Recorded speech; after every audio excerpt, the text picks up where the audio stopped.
and welcome to World Insight with Tian Wei, coming to you from Beijing on CGTN. Coming up on today's program, Palestinian President Abbas has concluded his visit to China, where he discussed the Belt and Road Initiative and conflict resolution with Chinese President Xi Jinping. How can China secure peace in a region that has eluded so many others? Delegates at the China-U.S. Comprehensive Economic Dialogue have concluded talks in Washington. We evaluate whether these talks achieved any breakthroughs on trade.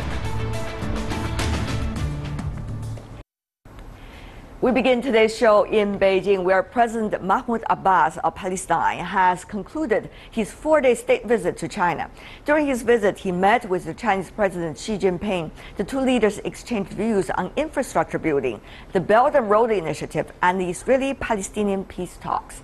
China was among the first to recognize the state of Palestine back in the year 1988. So how do the talks between the two friends contribute to relieving conflicts in the Middle East?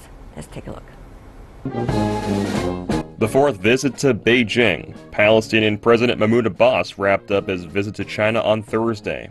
After a bilateral talk with Chinese President Xi Jinping, Abbas awarded President Xi with the highest Medal of Honor from the state of Palestine. Xi reaffirmed to Abbas China's position on the issues of Palestine and Israel, advocating a political settlement through dialogue and calling for the suspension of Israeli settlements on occupied Palestinian land. As the Palestinian people's good friend, partner, and brother, China hopes Palestine and Israel can achieve peace as soon as possible and live and work in peace. China will make unremitting efforts for this. The Palestinian issue has always been a hurdle to peace in the Middle East. Up to now, Palestine has not established a functional, independent, sovereign state. China raised a 4-point proposal to settle the Palestinian issue. The first point of the proposal is to firmly push the political settlement on the basis of the two-state solution. Second is to insist on a common, comprehensive, cooperative, and sustainable security concept. The third is to further coordinate effort by the international community to increase strength to promote peace. The fourth is to take comprehensive measures to promote peace via development. China was one of the first countries to recognize the Palestinian Liberation Organization and the Palestinian state. Also, Palestine was one of China's largest trading partners along the ancient Silk Road. Even with the passage of time, their relations remain robust. China is assisting Palestine with the construction of more than 40 infrastructure projects. Just last month, the two countries signed a memorandum on building a road link for Ramallah, a city to the north of Jerusalem.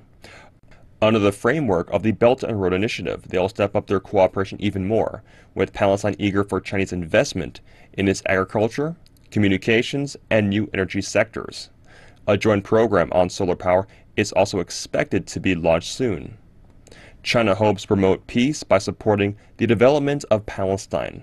So it's worth seeing if the mutually beneficial cooperation between the two countries can reap the rewards of peace. So what is the significance of a Palestinian President Abbas' visit to China? Let's turn to our panelists. In Beijing, we have Zhang Jianping, Director General of the Institute for West Asia and Africa Studies at the Ministry of Commerce, and also Ms. He Wenping, Professor at the Chinese Academy of Social Sciences. Joining us in Ramallah, Palestine, is Mustafa Barghouti, who is the Secretary General of the Palestinian National Initiative and also a member of the Palestinian Legislative Council. I want to welcome the three of you. Let's go to Mr. Barghouti first. What do you think this specific trip means for the two countries? Is it going to really bring in a new era? I think this is a very important visit because the Palestinians think that the relationship with China is of great importance.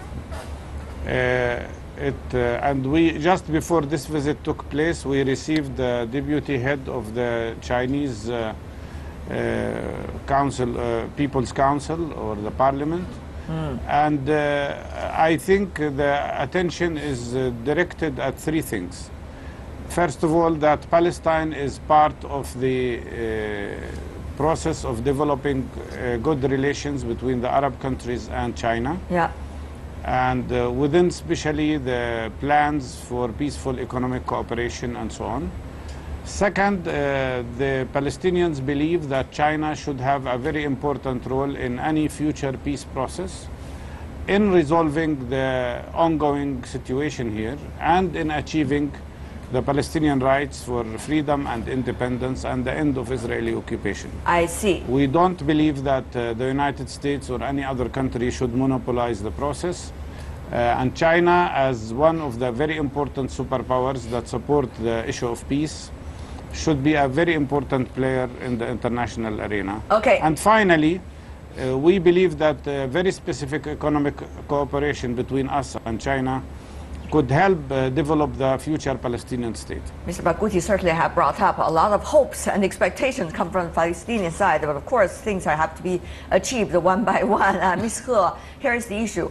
China President Xi Jinping pledged unremitting efforts in terms of bringing peace and stability to the Middle East. Of course, the Palestinian issue is a big one. China committed to the Palestinian state, two-state solution.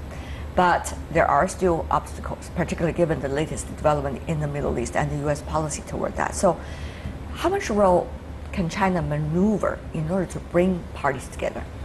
Well, this visit itself has shows already clearly that Palestinian side and also I think Israeli side also, they have paid a great attention to China's role. They all hope that China will improve our engagement, increase our engagement in that part of the area.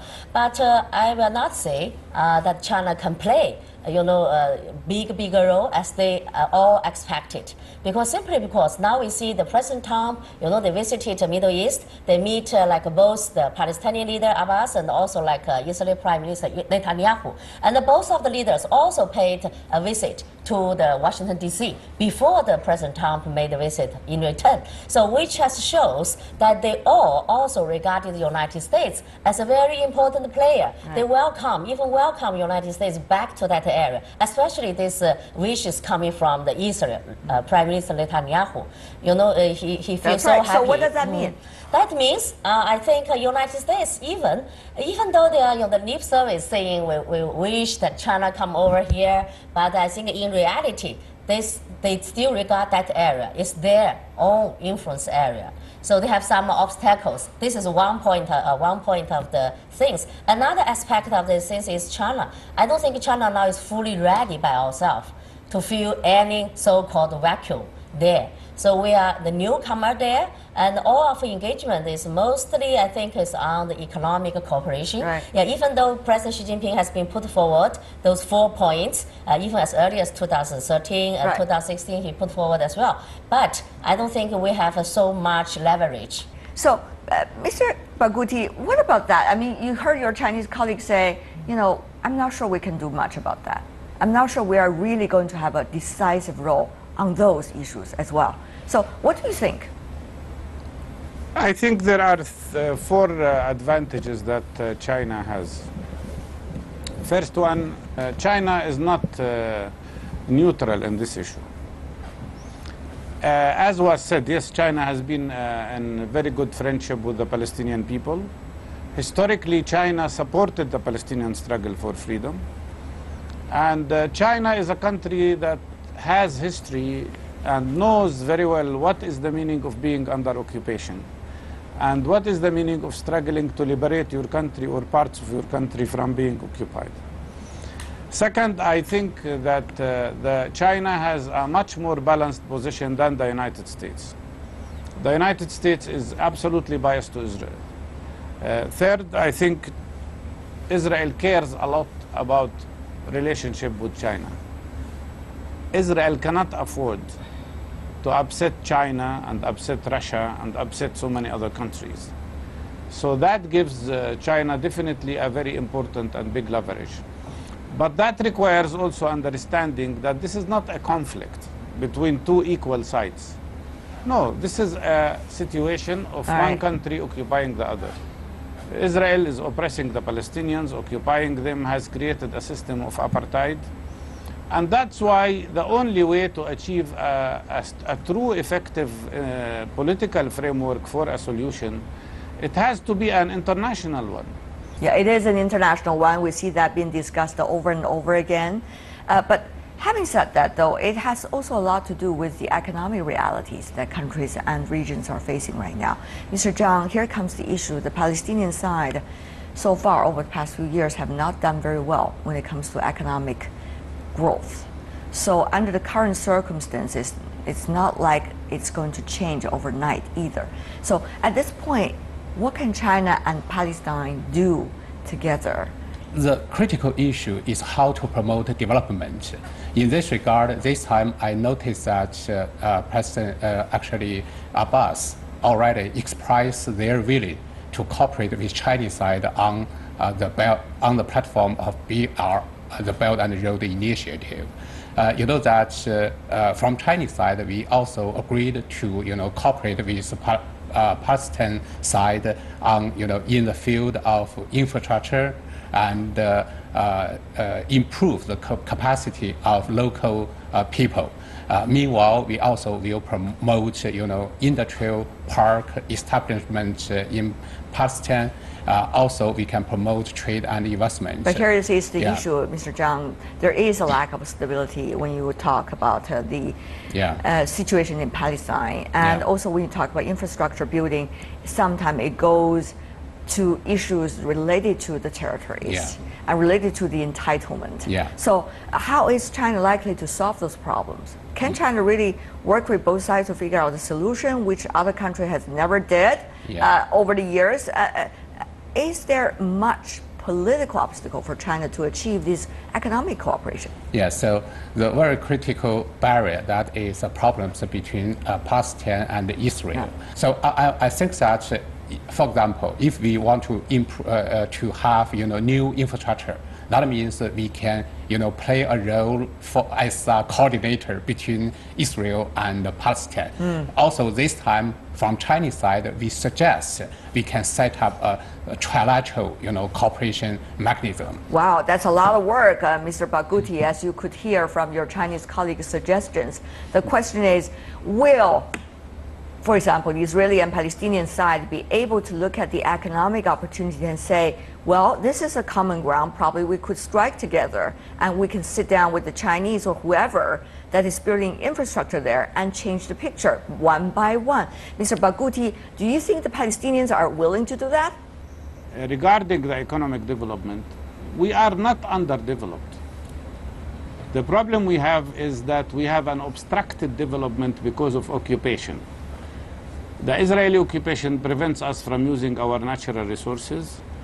We don't have control over our borders, over our import. Okay, I got your point. I understand the reasoning. The key to economic development is that Palestine should be independent so that there will be cooperation with two independent states. Okay. You can't have Israel as independent state and Palestine as an occupied territory and expect equal relations. That doesn't work. So, Mr. Barghouti, what are you suggesting here? Are you suggesting preconditions for any kinds of economic cooperation between you and the Palestinian side, and the Israeli side, and any third party, for example, China or some of the other regional powers? So, are you saying if we don't figure out the two-state solutions first, we're not going to do anything else?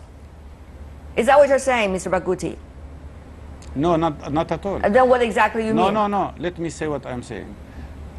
You are already having a lot of economic cooperation with Israel independently from Palestine.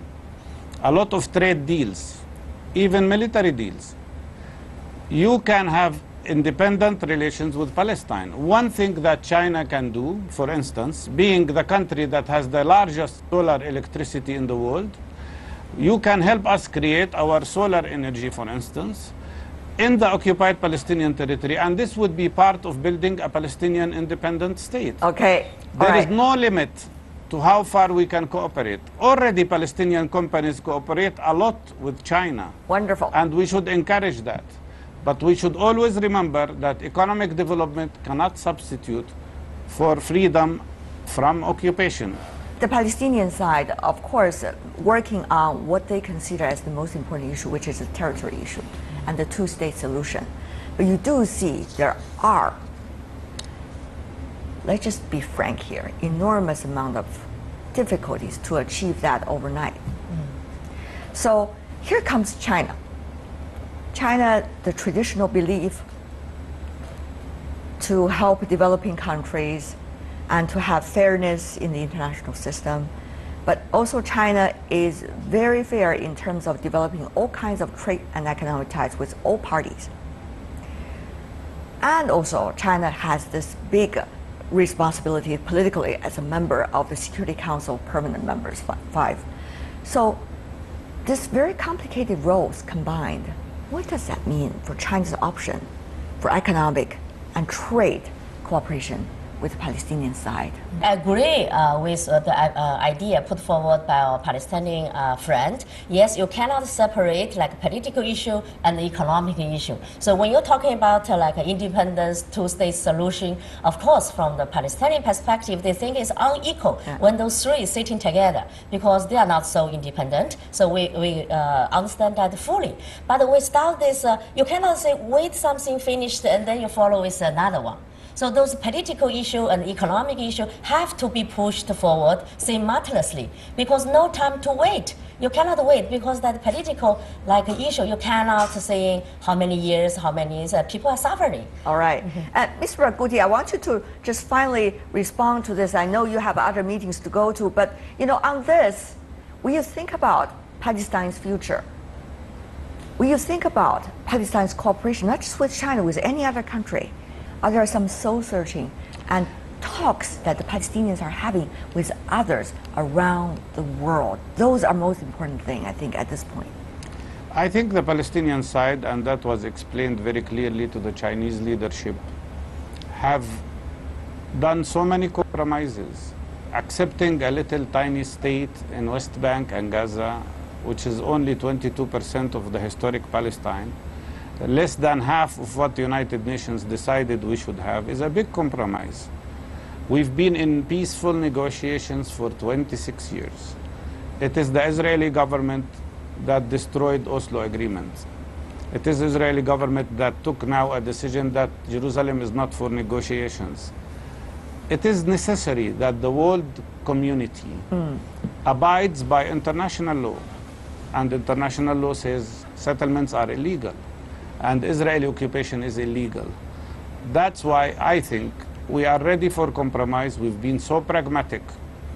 But we are weaker than the Israelis. And what we need is the balance. And the balance can happen if the international community supports the simple thing of implementation of international law. Okay. In which case, we and the Israelis could have not only peace, but also very good cooperation. Thank you very much, Mr. Mustafa Barghouti. Thank you for coming over to our show. I want to continue our discussion about that point, Mr. Zhang, about the economic cooperation possibilities with the Palestinian side. Earlier, you heard once again the insistence on the political possibilities first, before others, before any other talks about business deals or cooperation. But Mr. Zhang, if China wants to play a role, China has to make sure there is going to be security for the projects it's committed to. Yeah. And it has to be natural investment. It's not just going to be, one country's welfare to the other country, because it's this business that we're talking about here. Yeah. Actually, I think that from Chinese side, our point is that Israel and Palestine should follow the UN Council decision and regarding their political solutions and territorial issues. And on this basis, I think that gradually Palestine need to consider how to make their development. In this regard, I think that China's experiences could be considered by Palestine. For example, you have to be more open. You need to accept some of foreign investors in order to promote infrastructure improvement as well as industrialization. Just like 40 years ago happened in China. At that time, China also was very poor. Now, I think that China's investors can play a role in Palestine. Meanwhile, over there, we can set up, industrial park, concentrated some of, not only China's investors, but also from other countries' investors. Don't forget that nowadays in Palestine, only 5,000, companies. Oh yeah, I think the first of all, the Palestinian side should unite it.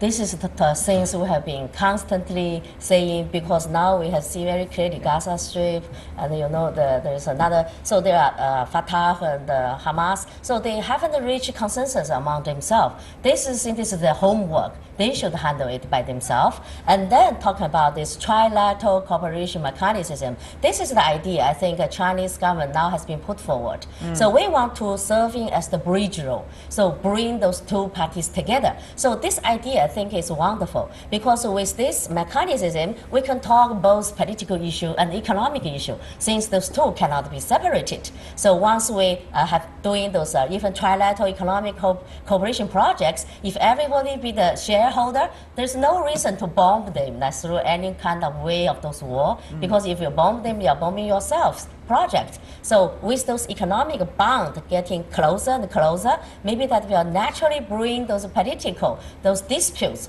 also bring them together, closer at least. We hope that will be the case. We'll see how things will go from here. Thank you so much, Cheng Jinping, He Wenping, and of course we want to express our appreciation to Mustafa Barghouti, who joined us earlier in the program. You're watching World Insight with Tian Wei. Still to come on our program, delegates at the China-U.S. Comprehensive Economic Dialogue have just concluded talks in Washington. Have the two sides overcome their differences and achieve mutually beneficial deals? Welcome back. You're still watching World Insight, coming to you Monday to Friday on CGTN.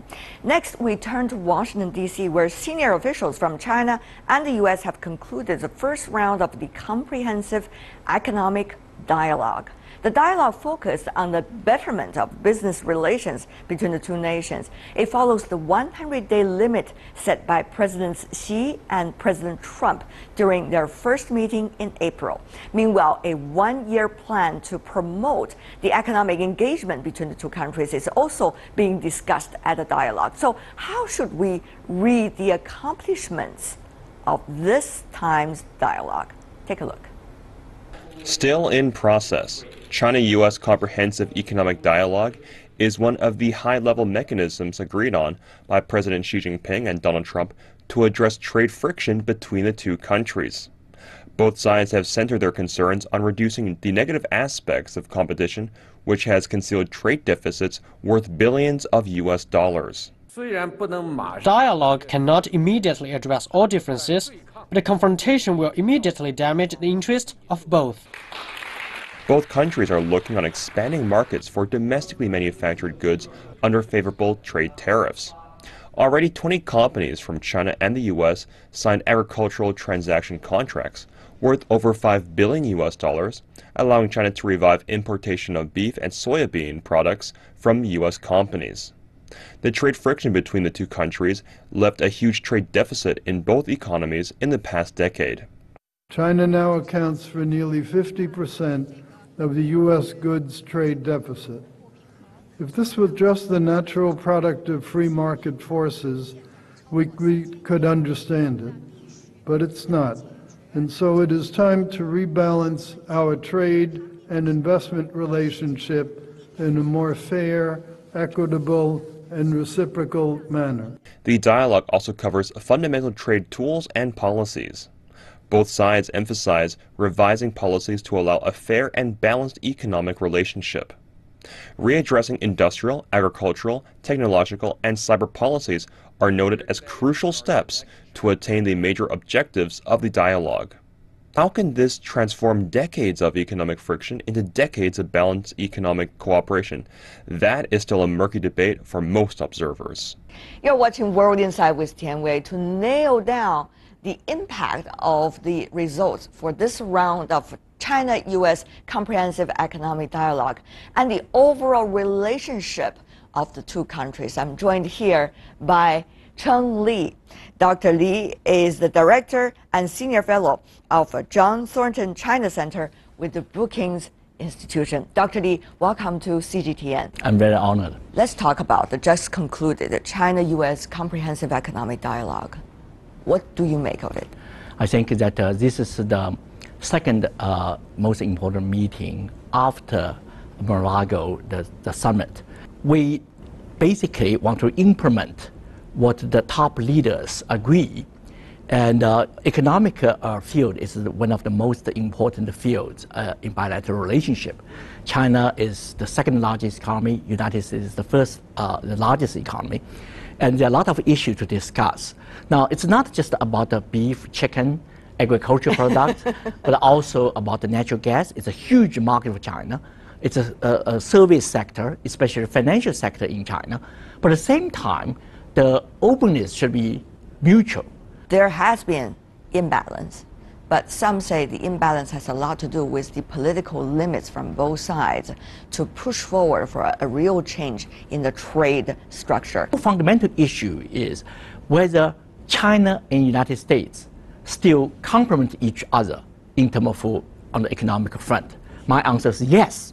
China's emphasis on service sector development, its emphasis on market reform, it's particularly on the consumption, domestic consumption, it's very much in line with American interests. At the same time, when U.S., especially Donald Trump's administration, want to emphasize infrastructure development, also open a huge market, particularly for China, because China's infrastructure development is way ahead of the world. And just one statistic, last year, the first 10 months, the Chinese put on the infrastructure development in China, it's equal and more than Donald Trump's 10 years plan. Potential is one thing. How to do it and whether they're going to do it is another thing. So some people talk about Washington. Now we all know the politics and paralysis, a lot of things going on at the same time. How much will the Trump administration be able to focus? A lot of people are still quite cynical, including the business community in the United States. Not only mentioning about the Congress and military or security apparatus, but even business community have a lot of concern. They think China's market is not open. But the problem is this cynicism, some of them more to do with American politics rather than their view about China. People are critical about Donald Trump's policies. So I think it's important for President Donald Trump to deliver with his that I'm a good businessman, I can get a good deal. So tell American public why engagement with China is beneficial for our business community and for our consumers. I think he has good reason to deliver because by and large, Chinese the trade really contribute to American economy. It's a win-win. But for Donald Trump to deliver what? Because his earlier promises certainly are not going to be constructive for the overall development and the nature of the trade between the two countries. He talked about building China as a currency manipulator during the campaign. He also talked about exercising heavy duties on Chinese imports. Of course, when governing, he has changed so far. But the question is, for the long-term goals, yes, the two countries see eye to one another. And yet, for the nearer terms, there are different goals that the countries have. They cannot see eye to eye on some of the very specifics. And those are the ones that are preventing the things from happening toward a better potential. Let me put that way. Okay, the summit between two top leaders, President Xi Jinping and President Donald Trump, went extremely well. And I think both leaders not only established their friendship or chemistry, but also determined to really get some things done and to deliver to the American and the Chinese public that the relationship should be win-win. There's no other alternative. The problem is that a lot of bureaucracies and many people are quite cynical for various reasons. So therefore, this is a period to show that mutually beneficial economic relationship is still the norm rather than the exception. Because that we look at today's world, of course, Donald Trump's protectionism got a lot of criticism, so he now tried to adjust. The important thing is that we should see that his domestic economic policy, tax reform, and infrastructure development, bring manufacturing back to the United States, should be linked to his more conducive economic policy towards other countries. So China should be a good showcase for him. And I think that he should really, in the next few months, to reinforce So the current mechanism, this comprehensive economic dialogue, is the mechanism try to reinforce that. Now, I'm not so cynical or critical about the achievements this meeting. This meeting, first, we should put in the context. In a very difficult environment, in China and the United States, both are in the middle of the economic structure change. Both has some domestic populism to think that we should not let others to take the benefits of our current situation. But the important thing is that we should understand, again, that in today's world, in the next level of development, China and the United States have a lot of areas to cooperate. But you mentioned about a crucial word, Dr. Li, which is cynicism. You see that in politics these days, particularly in Washington, I would say. Will the machines, the government apparatus work to achieve the goals set by their own president, who they're a bit cynical about? I think that the important thing is the story about China, about U.S.-China relations, especially economic relations, is distorted in the American media, American discourse. There are too much criticism of China. Are you adopting the tones of President Trump saying this is a fake news or unfair reporting? Of course, there's some fake news, but I think basically media does not present a balanced view of China.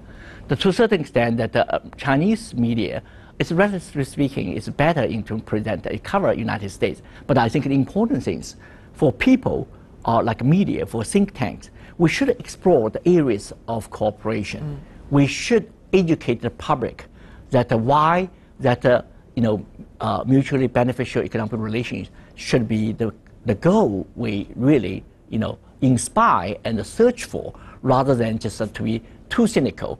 I think cynicism, like dogmatism, could be an intellectual excuse, as borrowing my colleagues' very nice line. I think that it's important. We should look at the data, look at the statistics. Actually, statistics is not that bad. I mean, the list of the agricultural products, natural gas, financial sector openness, and I think at this point it's very, very important.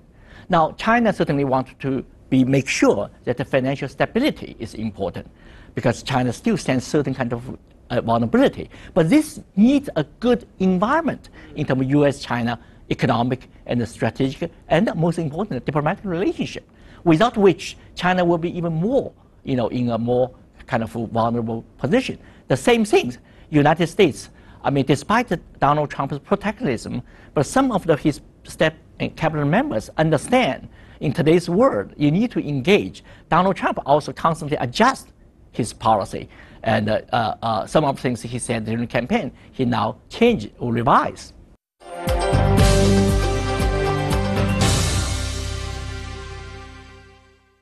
You have a wonderful book called The Power of Ideas.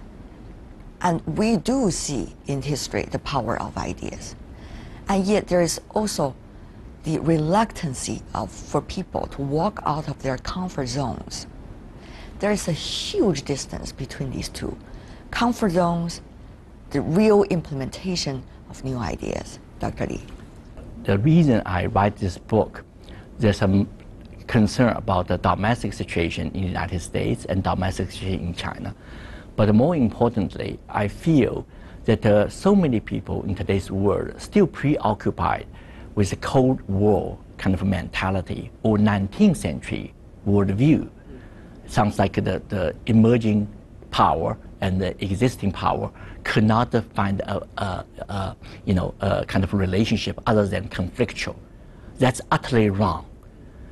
This is, reminds me that what Einstein said, half century ago, maybe even 7 decades ago. The world has changed, so much, except the mind, people's mind. Nuclear weapon changed everything, and except the mindset. And also the internet revolution, economic globalization, all change profoundly about the world we live. And without which that probably the world will be engaged with some major confrontation. And the Asia Pacific is the region, relatively speaking, compared with Middle East, compared with Europe, and actually in the past several decades maintained relative peace. I think that we should not let these kind of old ideas, outdated ideas, dominate our thinking. We should search for new ideas, the idea of partnership, the idea of cooperation, the idea of we now enter the 21st century world. So I think that's very, very important. Through communication, through dialogue, through your excellent program, we will find we actually more similar than we thought. This is actually the last line of the Zhang Yimou's movie, Great Wars. I mean, we talk about the people are so different, but in reality, that we are quite similar. That because of miscommunication, misperception, and also some wrong ideas, to prevent us to develop kind of trust, mutual respect. So let fear to dominate our thinking. So these are things as particularly important for the two largest, power, the great powers in today's world. But the thing is, how to make it happen? This, what you have just talked about, people are still clinging to the old concepts of Cold War, and they are still make use of it, take advantage of it when it comes to politics. But that has not been changed. It's only been intensified. Again, that one thing is that it's still United States and China, despite all these tensions and concern, mutual criticism and fear, that the two countries still work together. And for that new mechanism of dialogue, along with the previous administration, that almost like a 105 mechanism early on, it indicates, despite all these problems, the top leaders all realize the importance of the bilateral relationship between the United States and China, arguably the most important bilateral relationship in our time. We should not let this relationship go to the wrong direction. Donald Trump, when he came to power, is really quite worrisome. But even if Donald Trump will now actually put the relationship back on the right direction, right track, speak loud about overall direction. So again, we should not be overly pessimistic or cynical. We should look at the big picture. We should search for good solution. Of course, that the interesting thing is that sometimes the solution becomes a problem. But we also should really to engage in all levels of exchanges, educational exchanges, that tourism and media communication, and all these play important role. Now we live in a world with instant communication. That's right. And so again, these are all, to a certain extent, this is also a new challenge, but actually I always see it's a new opportunity to help us to, at the end of the day, to see that what's the alternative. Politics these days really are looking internally, anywhere in the world, and taking advantage of the preconceptions. And the other thing is China and the United States are the two largest economies in the world, are the most important countries in the world, but at the same time, there is the potential of a competitive relationship, the possibility at least for it. So how can you persuade some people in both countries be able to understand the potential that you are talking about, and rather not to look at the so-called darker side of the possibilities? I think that you do not need to be a political scientist or the top-notch scholar to understand. Politicians are more concerned about domestic, situation, and but because of this understanding, also help us to understand some of their rhetoric, some of their strong, criticism of other countries, actually more to do with domestic audience rather than they really want to pursue that. So that understanding help us to put things into perspective and be cautious, not overreact. So we already witnessed all these kind of things. But also that nowadays, some politicians, no matter what, no matter which country, Europe, Africa, Asia, North America, any politician want to use foreign policy conflict for domestic issue. Consumption. I mean, that's a wrong game to play, because people are not so stupid. They understand that this is even more dangerous So I think that we should not be overly cynical to forecast some of the things do not happen. And of course, we should be cautious. And because our caution, because our discussion can prevent these kind of things happening, I think that's important. There are two parameters we should look at. One is what's going to happen with the 19th Party Congress. What's the result of it, and how is that likely to have an impact on this most important bilateral relations? The other is the United States, whether Donald Trump is going to serve a full term, and what's going to happen with the midterm election coming up next year. So, Dr. Li, shine some lights for us about these two issues. Let me put still from the economic perspective. Sure. As we know that the third platinum of the 18th Party Congress lay out the wonderful blueprint for China's economic reform. This economic reform blueprint occurred at a time that the world experienced some financial uncertainty. You see the wave of protectionism in UK, in Europe, in the United States. So you got to be careful, you got to be cautious. And President Xi Jinping has been busy with anti-corruption and military reform. That's right. And international politics, One Belt, One Road, and the so-called major power relation with the United States.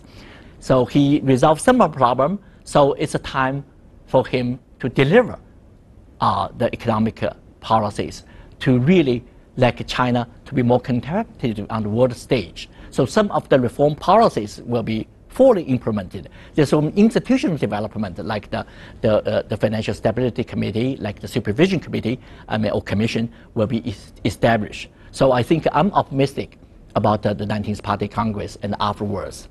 For the United States, it's a similar. Donald Trump, that despite all the criticism, but despite a very controversial election, he is determined to deliver.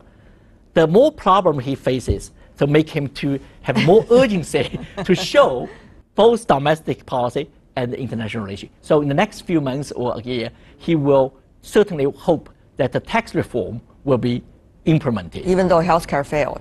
Well, but that's debatable, who will benefit. I mean, he may not necessarily want to completely abolish Obamacare and etc. But also the infrastructure development. Can you imagine United States as the biggest power in the world with this kind of lousy third world kind of infrastructure? No. I mean, you need to change. So that gave him kind of a mandate to pursue.